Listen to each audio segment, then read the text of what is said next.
Hi, how are you? How are you? How you doing? Baruch Prayers are Hashem. working. Prayers are working, Baruch Hashem. I heard today he's doing a lot better. Oh, make me so Rabbi. happy. Thanks for the Hashem. update.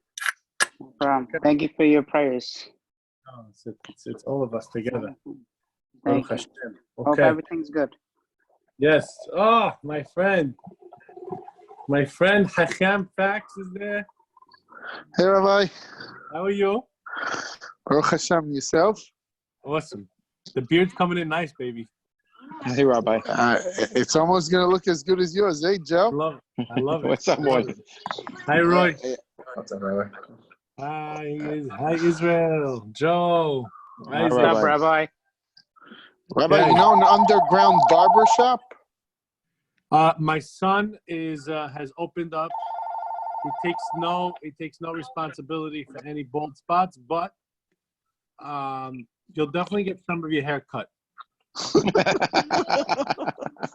no, you can't take any, But anyway, No guarantees. you don't need a haircut. You do the long item. You just need I could do it for you. That's easy.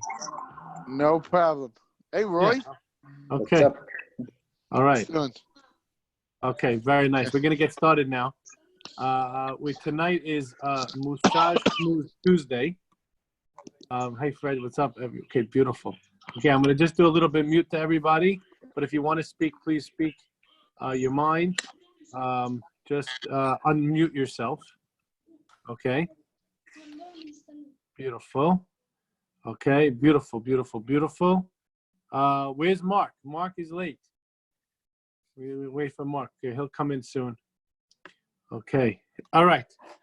So there's so much going on. Hi, Raymond. How are you? Good to see you. Okay. There's a lot to talk about. There's a lot to discuss. Good to see you. Okay. Things are so amazing right now. And we're going to talk a little bit about the power of our mind. I got such a hizuk today learning this. There's a rabbi called the Netivot Shalom. Right there. Netivot Shalom. Very deep thinker. And he passed away about, let's say, I think 10 years ago, not that long ago. But very, very deep. And in the parasha, allow me to just develop an important point. And I think it's a musar that's going to help us really tremendously. So there's something called the Korban Olah. Korban Olah, everything goes up in smoke. You put it all on the Mizbeach, what we call Kalil. And one of the laws, Kalil means everything goes up, everything's burnt up. One of the laws of Korbanot is that you leave all of the leftover parts to burn overnight. So the main aspect of the avodah of a Korban is during the day. But at night, you let it just keep on burning all the leftovers. Burn all the leftovers until there's nothing left. And that is found in this week's parasha, Parashat Tzav. And it's a very important thing. The question is, why is this law, which applies to all the korbanot, only brought up by the olah? In other words, every single korban that goes on the mizbeach has to be burnt throughout the night. Yet, this mitzvah, which is one of the 613 mitzvot, is introduced only with this specific korban called the olah. That's the question. So in order to get to the answer, we're going to read a little bit inside to get a good idea of what the korban olah is coming for, what it's all about. And it says like this. It says that harem mekor din safon ne'emar be'olah. Where on the Mizbeach do you put the Korban Olah to be burnt out? On the Safon. Now this is very deep stuff. Safon means north. That's the Safon. You have Safon, Darom, Mizrach, Uma'ara, right? Safon means the north. Safon is the northern part of the Mizbeach, which is the top of the Mizbeach. And it's where the Olah is burnt. It represents the northernmost part of the human body, which is what? The mind. The olah is burnt In the northern part of the Mizbeach, you could read this 1,000 times and read it and read it and read it. But if we don't relearn Torah on a deeper level and take out what Hashem is talking to us, we could just walk over diamonds. So you burn the olah on the safon to represent what you're coming to bring the olah for. You know what the olah is mechaper for? Thought. Your thoughts. And this is a scary thought, talking about thoughts. But anyway, this is a scary thought. It says in the Gemara, wait, I'm going to go deeper now. There's something we do on the Seder night that's also is spelled the same thing as safon. Safun. What is safun? It means hidden. We hide the afikoman, we hide it. Safun, hidden. So the machshava is hidden behind what you do. Everything we do in life is guided, has a thrust, is pushed from a thought. Everything starts with a thought. You can't do anything in life without a thought. It's all about the thought. The thought is the makor, is the foundation of everything that you do in your life. And therefore, the thought process is the most important thing to be aware of, to work on, to make sure is pure. Our thoughts are very powerful. There's a story of a man who once went, I believe, to the Arizal, and he said, listen, I don't know what to tell you.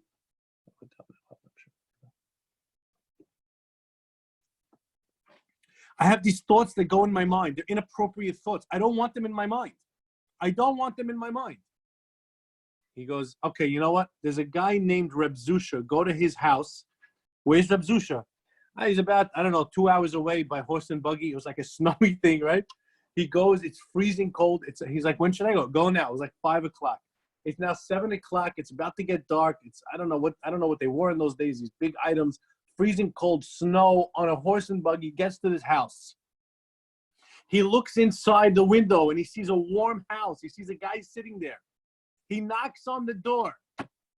No answer. He knocks on the window. No answer. He's banging on the door. He's banging on the door. Banging, banging. No answer. Reb Zusha's in that house. The guy's in the house. It's like, what is he, deaf? I don't know. Maybe he's so engrossed in his life. I don't know. It's now 9 o'clock at night. He's banging. There's no neighbors. There's nowhere to go. He's in the middle of the forest somewhere. 10 o'clock, 11 o'clock, 1 in the morning, 2. It's all night he spends outside. It's now 6 in the morning and the sun comes out. And all of a sudden, Reb Zusha comes to the door. Oh, hi, how can I help you? What do you mean, how can I help you? I've been out here for 10 hours. Almost got eaten by 15 animals. Are you kidding me? Where have you been? He goes, I don't know. I don't know. I'm sorry. Okay. He was so angry, he went back. He goes back to the Arizal. He goes, what'd you do to me? What'd you do to me? I asked you a question about thoughts in my mind, and you sent me to some guy's house that doesn't let me in?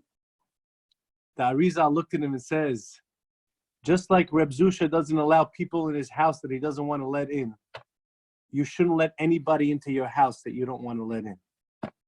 Oh, boy. Oh, boy. A big Musar there. Let me tell you something. The thoughts that are going into our minds every day in this unbelievable time frame are more powerful, are more destructive than even actions. Because the olah is the most powerful korban. And what is it coming to fix? Our thought process. And I have news for you. There's something called the hatat. A hatat is another korban. It's something that you bring if you do an inadvertent sin. You know where that's brought? Also in the north. Why? Because of the olah. What's the connection? The inadvertent sin that you did was a result of your thought process. When a person has a mind frame, he creates a reality. He creates the future. I read in the Pele Yoetz, Rav Papo, And he says, he quotes the Zohar, Helek Aleph, the page is 125b.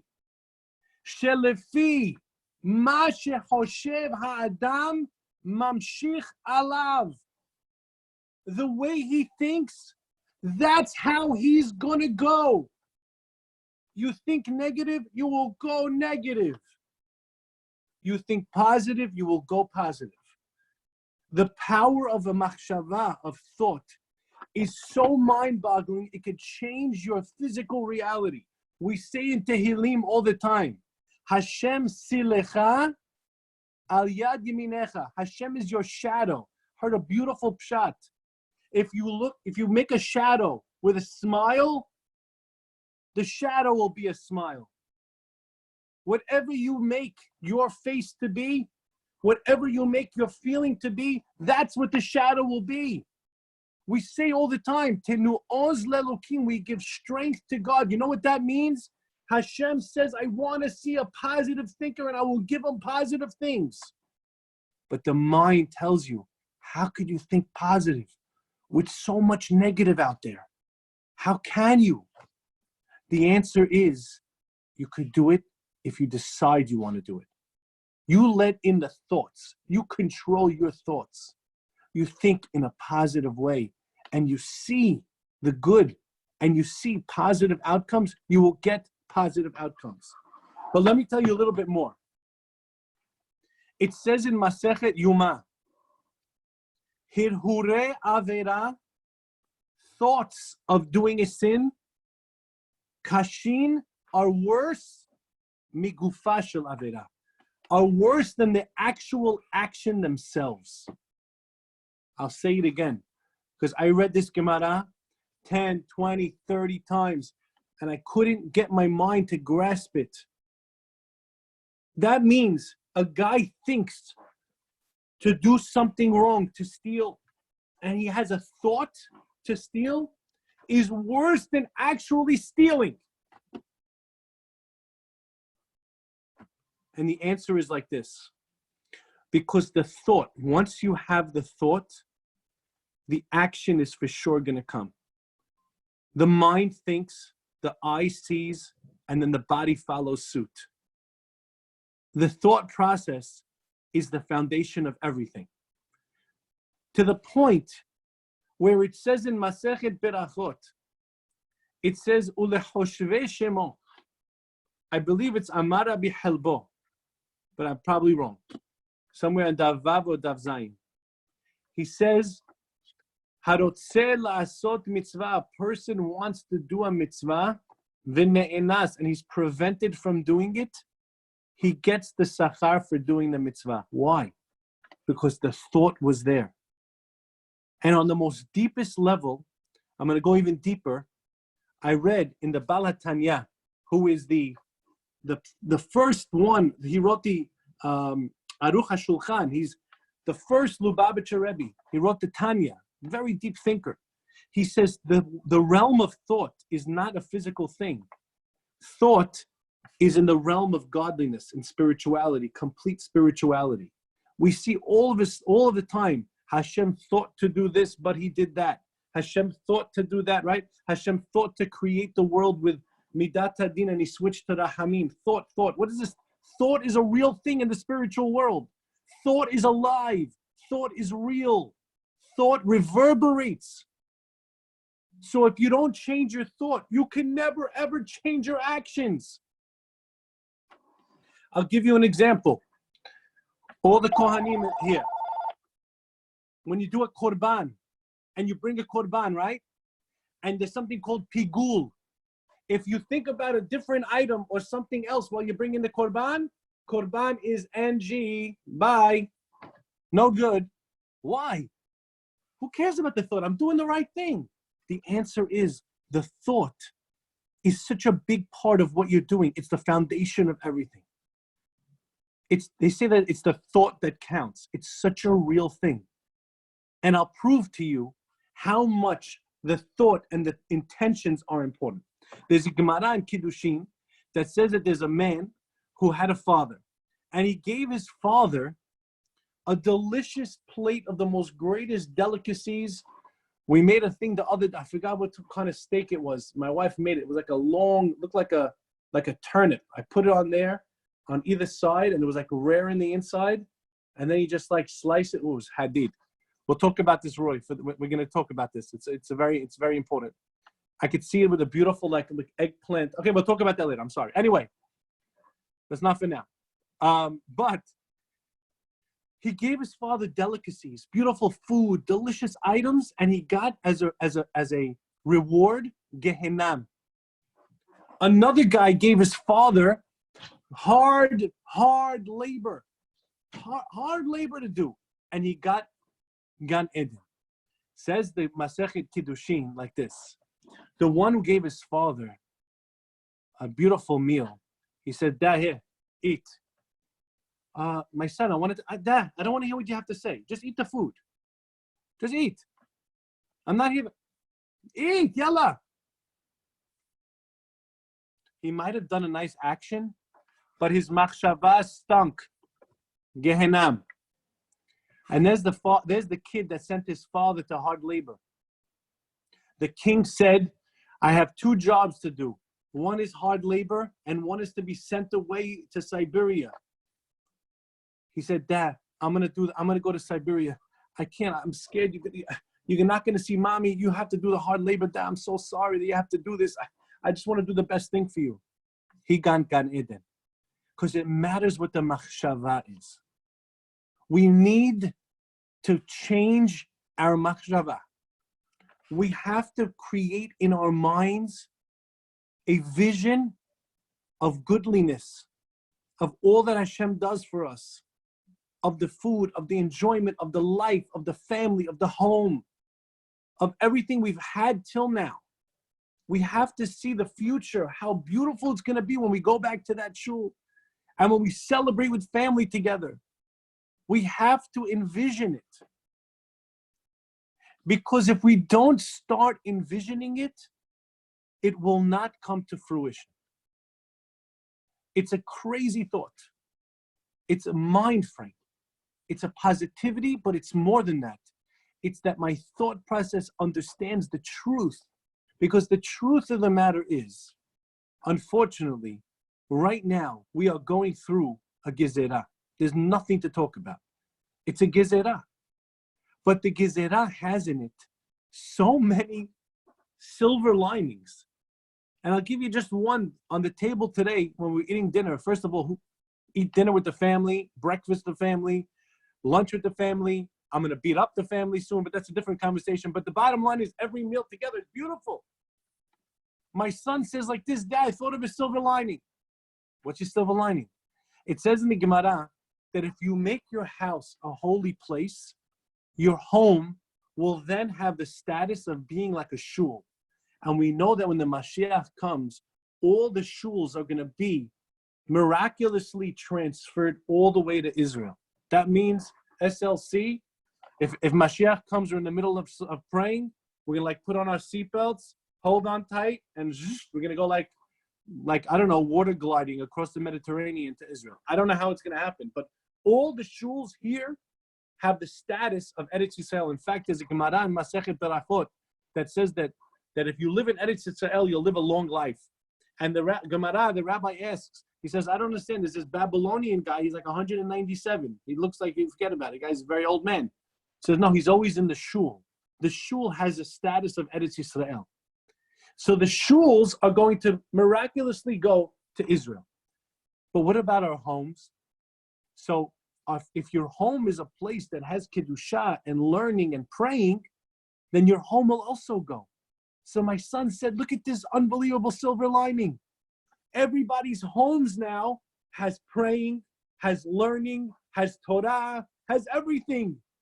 Now all those homes were transformed into these little batei knesset, these little shuls, and they're all going to Israel. Wow, unbelievable. What an unbelievable silver lining. There's so much going on right now. There's so much good. I mentioned yesterday the person that came over and dropped off the money for the rabbis. I gave to 5 rabbis today the cash, and I gave them money, and they were so thankful. They couldn't believe it. They said, thank you so much. Who is like the Jewish people? I want to tell you something. In the greater world, I heard somebody told me that Andrew Cuomo, the governor, said that he's looking for volunteers to be nurses. I heard almost 100,000 people volunteered. That's amazing. That's an amazing thing. That's so selfless. That's so beautiful. So at the end of the day, this gezerah is going to end, but our mind frame is everything. Let me give you another example of a mind frame, and I'm going to bring up a topic. How do you change an action? We know that one of the things that all the rabbis are saying, one of the reasons for what happened is that we haven't respected the shuls enough. We haven't respected the tefillah enough. And we have to think about that. And one of the things is a big movement to stop all talking in shul. It's a big movement that was out there, but now that we were kicked out of our shuls, we had a little mini destruction of our Beit HaMikdash, our little mini Beit HaMikdash. We have to think about it for a second. What's going to change our talking in shul? You can't just change an action. You have to first go after the thought process. You have to think deeply. What is the issue with talking in shul? Why is it even a problem? Why is it important? Why would Hashem not want us to talk in shul? Only once you sell yourself and you come to the inherent conclusion to be self-motivated, not to talk in shul, because it's a thought process in your mind. It's something that's important to you. It's something that you cherish. It's something that you say, I want to build my relationship with Hashem when I'm in shul, and I don't want to chas v'shalom insult him by talking while I'm talking to him. Only if you change the mind frame can you then change the action, because then you're self-motivated. That's the power of machshava. Everybody in this Zoom room, which we're going to call it, when you're walking around your house, you have the greatest opportunity to lift your family, to change the mind frame, to smile, to say, I know it's tough, but we're happy. We're happy to breathe. We're happy to be alive. We're happy to be together. We're happy that we have Hashem. You can lead by example by changing the mind frame of the home. We know medically, I have a stepbrother. Believe it or not, he lives in Long Island, the greatest guy ever. He is the #1 rated urologist in America. If you want to know what a urologist is, please text Mark Mugrabi after the class. But he was named by Newsweek as the #1 urologist in America. And his wife, my stepsister-in-law, I don't know how, once removed, I don't know how this works. It's step whatever. Bottom line is, she's married to my stepbrother. She is the head of pediatric emergency medicine at Bellevue, not the insane asylum, but the actual hospital. Now, they both told me the same thing. They deal with patients that are in massive, serious issues. The ones that think positively come out of it. They do. The ones that are depressed crumble in a moment. They just shrivel up. There's nothing there. It's the power of the mind. It's huge. It's bigger than anything we could imagine. It's the source for all averot, but it's also the source for all yeshuot. All salvation is in the mind. We have to know that. And we have to be strong. I'm sorry if I'm talking a little strong, but right now we have to be strong because we are all leaders of our families and they are looking to us. I had a moment of weakness today at about 3 o'clock, and I'm sharing because we're so close. I'll tell you, I had tears in my eyes. I heard about Rabbi Dahan. I couldn't believe it. I couldn't grapple with it. I just couldn't. And my wife looked at me and said, honey, please, you have to go upstairs in another room because the whole family's looking to you. And she's right. I went into the room. I let out the cry. I cried and I cried. And I'm going to cry tonight when I pray to Hashem. It's okay to cry. But at the same time, then you got to rebuild yourself back and say, Hashem, you're so good. Roy sent me a beautiful statistic that if you take all the people in New York that have this virus, it's still not even 0.7%. Let's look at the 99.3% that are healthy. Many people are recovering, Baruch Hashem, thank God. At the end of the day, Hashem's running the world, and we need to be positive, and we need to build. The Olah is coming to fix the thought, because the thought is everything. Rabbi, I have a question. Yeah, please, who is that? Morty. Hey, Mort. So if somebody thinks of doing an Avera and doesn't do it, you're going to tell me he gets major sachar for that? So first of all, because it's the thought, yes, right? Yes, you said yes. in the beginning, Yes. and then the other korban was if you do an Avera b'mezid, by mistake. You do it by mistake as a result of a wrong thought during the day. Correct. If you look independently, this is where it's very deep. The thought in its own independent realm, you need to have kapara for the thought. And there's more to what I was going to discuss, but I just went on a tangent.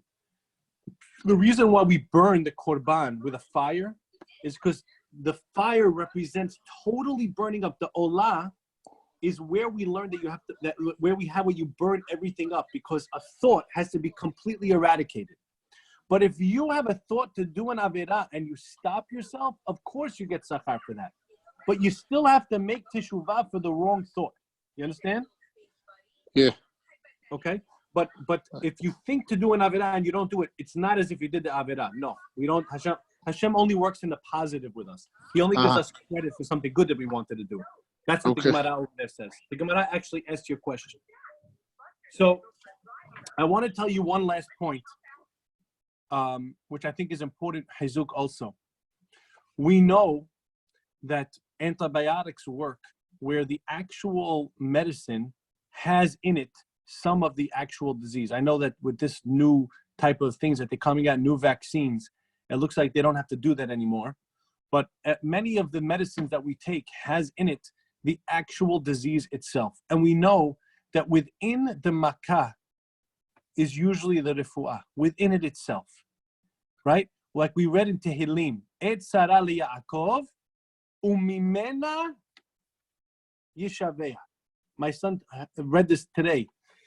From within the Et Sarah, from within the time of pain, within it is the actual Yeshua itself. What does that mean? What does that mean? And I'm going to give you a very deep example. Did you ever do something? Okay, this is definitely not, I'm talking about myself. I've done averot in the past. Lo aleinu. But I have. Let's just say, for example, saying something that after you say it about the person, you just feel so dirty and, why did I do that? Why did I speak about it? What did I gain from it? Why? When you do an averah, sometimes you feel so, Says the Nesiv Shalom, he says something beautiful. That feeling itself, where your feeling is a feeling, I feel bad about what I did, actually rectifies the feeling of wanting to do the Avirah. The actual result is your kapara. Because Hashem says, Hazit, the guy feels bad. And I'll give you a great example. We know that if you steal an animal, you have to pay back. You have to pay double. What if you sell it or you shecht it? So if it's a cow, you have to pay 5 times. If it's a sheep that you stole, you only have to pay 4 times.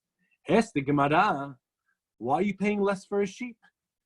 Answers the Gemara, because when the guy runs holding a sheep that's going bad through the market, he has a little sense of embarrassment. So that embarrassment is already some of the punishment for what he did. So we're going to knock off a little bit of it. There's within everything that's happening is the actual Yeshua. There is a Yeshua and salvation from within what's happening now. But that can only come from deep within each and every one of us. And that only comes with a positive mind frame. So everyone has to really think very deeply. How I'm going to change my mind frame or keep it positive and keep smiling and keep a happy environment. There's a boy that came to my house. I'm going to be very, it's no one in this group, but I don't want to say too many specifics. I don't want to chas v'shalom. And he had forget about it. The guy had gloves, a helmet, a mask, an N95 mask, eyeball mask. The guy's not getting anything for sure. And he told me that he doesn't know what to do. He's thinking to sleep on Ocean Parkway because his father is so angry and negative and down and worried and he can't live in the house. And everybody is getting so down. This is disastrous. He says, could you call my father, please? And I tried to call him, and it was not so successful because Hazit is going through a lot, even before this was happening. But we have to be the leaders of our homes. And it's not so hard because what you're going to get from being positive is blessing, is beracha, is a happy home, is a happy wife, are happy children. They're going to see what it means to be a person that's a ma'amin b'Hashem, that feels Hashem in his life. That's it. And once you have that, you have everything. Every one of you that I've gotten to know, Baruch Hashem, it's like, I think one of the silver linings is right here.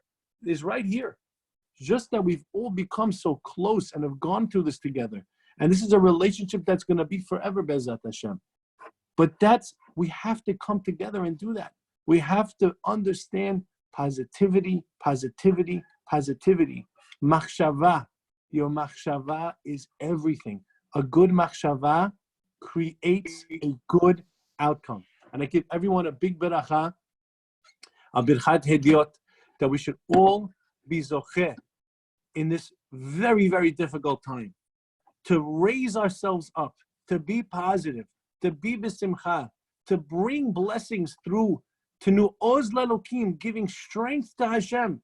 What does that mean, to nu oz, give strength to Hashem? Hashem is Hashem. Hashem's looking to us to believe in Him and be positive so He could do good for us. It's up to us. Milatata, mila'ela. From down here, we could affect the Shamayim. And we should all be zocher to see Yeshuot and health and happiness for our families and goodness. And we're going to have good times. And we're going to make right now good times. And we're going to go downstairs right now. Yeah? You know what? Let's go downstairs right now. Let's see if the music's on. We're going to go down. See. Going to be b'simcha. Got to have music on. You need a drink, Rabbi. You need a drink. We don't need a drink. Let's see what's going on here. We got the flowers in.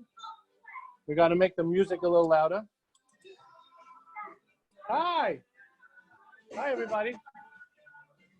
Whoa, what are we doing here? What are you guys doing? Let me see some smiles over here. Everybody say hi. Hi. Hey. What's this? What is this? Thank you, Hashem. What is this? Thank you, Hashem. Let me see. What is this? For my nose that smells. Your nose doesn't smell. It does? Okay. Say hi. Say hi to everybody. That's Izzy. Hi. Okay, we're going to be b'simcha. We got to make the place music, happy, light, flowers.